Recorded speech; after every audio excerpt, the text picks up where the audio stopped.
Hi, welcome to Home Farm. Today we're trying out and reviewing the Stiga Swift ride-on lawnmower. So before we tell you what we really thought of the Swift ride-on mower, please don't forget to subscribe, give us a thumbs up. Your support means the world to us and we really appreciate it, and we love new followers. So here we are again, a year later, reviewing another ride-on mower from Stiga. Last year we reviewed an Stiga. It was the E-Ride C500. The C500 was a lot more powerful, it was four-wheel drive, and it was just able to handle our terrain a lot better. It was a lot bigger and bulkier, and it kind of looked like a mini tractor. Yeah. Whereas this one really does look like your traditional kind of ride-on mower. Yeah. So this ride-on mower is called the Swift, and the reason it's called Swift is because it's supposed to be more agile and a little bit more maneuverable. Yeah. So the cutting deck is only, I think, 72 centimeters. The C500 is almost a meter, so it is a lot narrower, and so that will allow you to get into tighter areas. If you've got like minimal space between trees, you can get in between those. The turning circle is also quite tight. So Swift, nimble, agile, maneuverable. Yeah, and obviously that means that it's also a lot smaller and a lot more compact with regards to actually the space it takes up in the garage or in your kind of barn. So it's much easier. I think it would fit in most people's garages. Yeah. So it's very it's much more compact altogether. The whole package is more compact. Yeah. One of the most interesting features about this mower is that it's the first mower of its kind that comes with replaceable or take-out batteries, so you can actually remove them. So what that makes that really convenient is if you've bought into the Stiga range and you've got their push mowers, strimmers, chainsaws, whatever it is, you can use the same batteries from this mower. You can simply take them out, put them into those tools. When you finish using them, they go back into the mower. You can actually charge them there, so it almost becomes like a charging station, if you like. So that is a very, very big plus point with regards to this mower. It comes with 4 batteries, so it comes with 2 7.5 amps and 2 5 amps. So that automatically gives you quite a lot of battery power for your other tools. This battery, the way the configuration actually works, is it drains the batteries evenly as you're riding and mowing. So it's not draining one faster than the other. So if you've got the 7.5s and the 5, it is trying to drain them at more or less the same speed. As you can see from the way that it's actually designed, there's no kind of bumper or front. With a tractor, you have that kind of long nose at the front.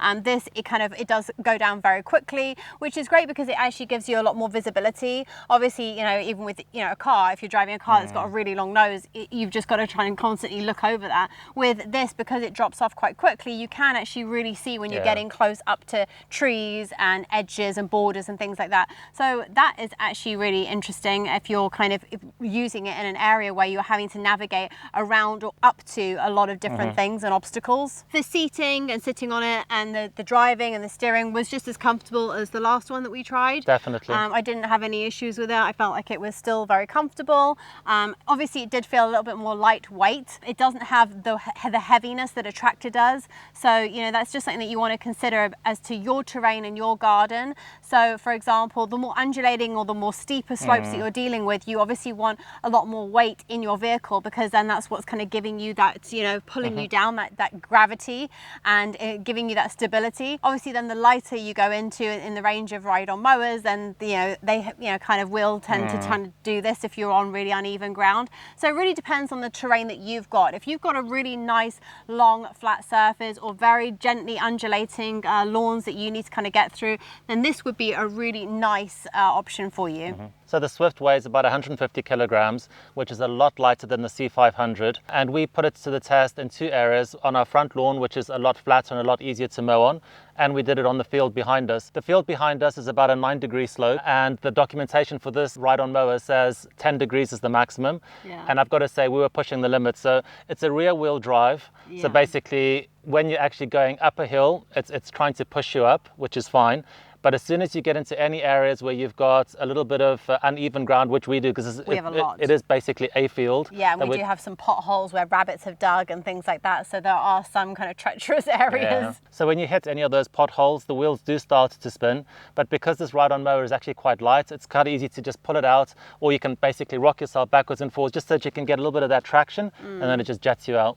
Yeah, I would just say that I think personally, I think what's quite nice about the way that we review these products is that, you know, because we do have a kind of manicured lawn up in that area, which is a lot flatter and a lot smoother, and then we have this, which is very rugged and has got a thicker grass, different types of grass, undulating, bumpy, sloping. So for me, I kind of always think that this is a kind of like our top gear area where we can really kind of put them to the test.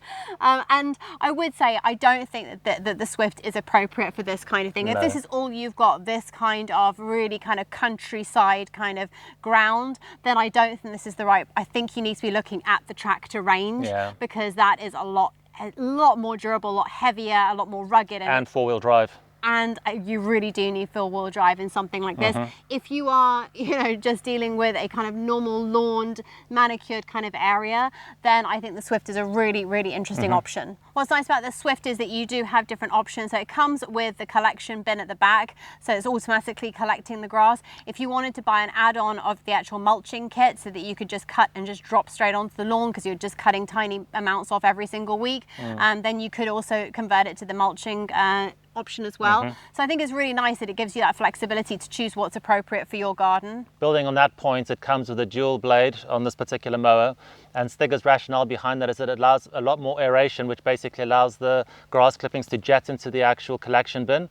And I've got to say, for all the mowing that we've done, we've never had a single blockage, so that particular feature has actually worked very, very well, and the collection bin is about 170 litres. Also, we just mentioned about the way that, you know, you're cutting your lawn. So with these blades, they are kind of almost like in a disc format, circular blades that sit down underneath the chassis of the seat. So they're directly underneath you. They're not forward or backwards, which is quite nice because then you can actually kind of just tilt your head and see where you're cutting and cut right up to it.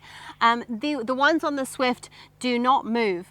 They are in situ. They will stay completely straight. So there is the chance that if you go over a hump or a bump or an area in your lawn that is uneven, you can just slice the top of that off. So there are some ride-on mowers where they actually kind of almost comes with wheels on the cutting deck so that it kind of moves along with the ground, so it avoids that kind of slicing off.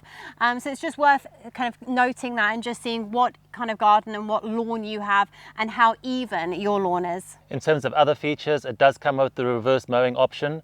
So you basically have to push a button so that you can actually reverse and mow at the same time. It also comes with 3 different cutting modes, so you can go into like a power setting, a normal setting, or an eco setting.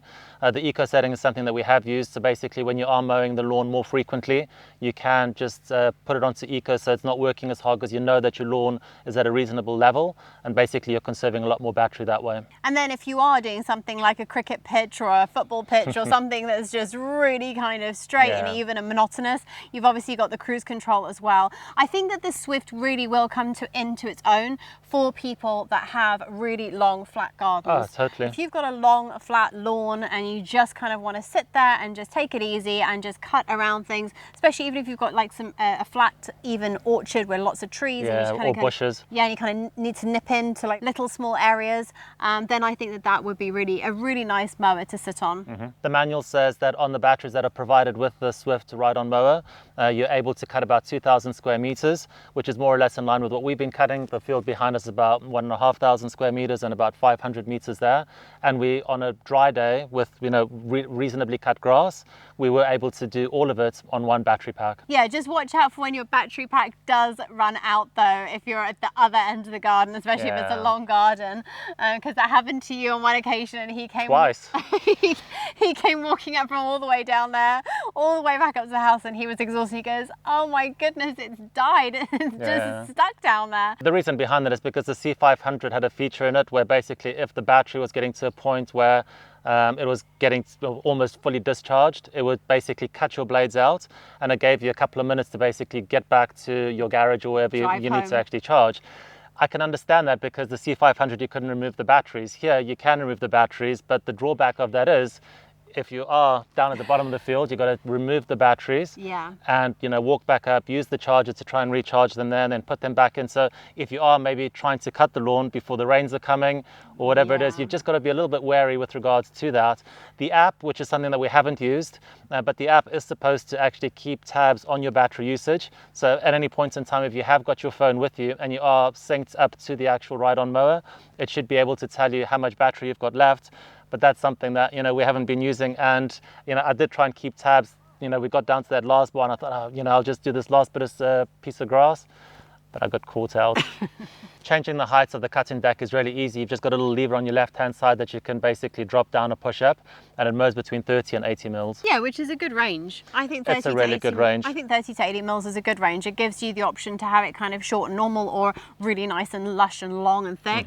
I think my only advice for choosing any ride-on mower is that if you are buying a vehicle, I know it's not, you know, in the same kind of price range as, you know, your kind of, you know, cars and, you know, your vans and those kind of things, but it is still going to be one of the most expensive pieces of gardening equipment that you buy. And I really just encourage everybody, if you're thinking about buying one, you know, look online, really shop around, but then get yourself down to a showroom and actually sit on something. And in a lot of instances, you can even ask, I mean, for example, at Charlie's stores, they're really good if you actually phone them and give them some notice and say, can I actually please just sit on it and drive it around, even, you know, kind of in their area.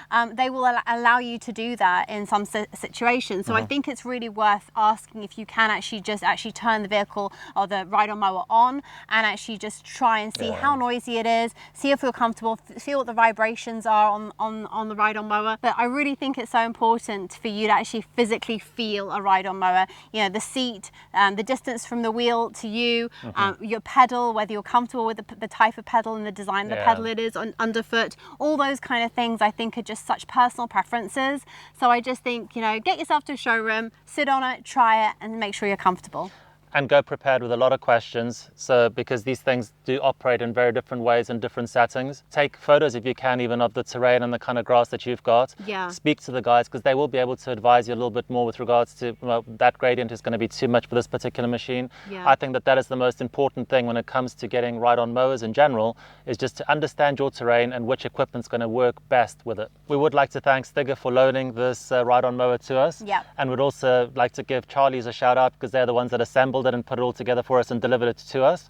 Charlie's stores, and they are great. I mean, we've always found their customer service to be really good, even when we've actually been customers and buying from them directly. And you know, their showrooms are really, you know, thorough. They've got they've got lots of showrooms around the place, and they will really try and help you. So if you give them some notice and say, I need to come in and look at some different ride-ons, you know, you really will get good service, and somebody will really help, you know, hold your hand and really guide you through the process. So yeah, a nice shout out to Charlie's stores, and a big thank you to Stiga. So I hope that you have found this video useful and interesting. If you've got any questions, pop them in the comments below. We'll try and answer them. If we don't have the answers, we'll ask Stiga. Maybe they'll give us some feedback. Thanks for watching, and we'll see you on our next video.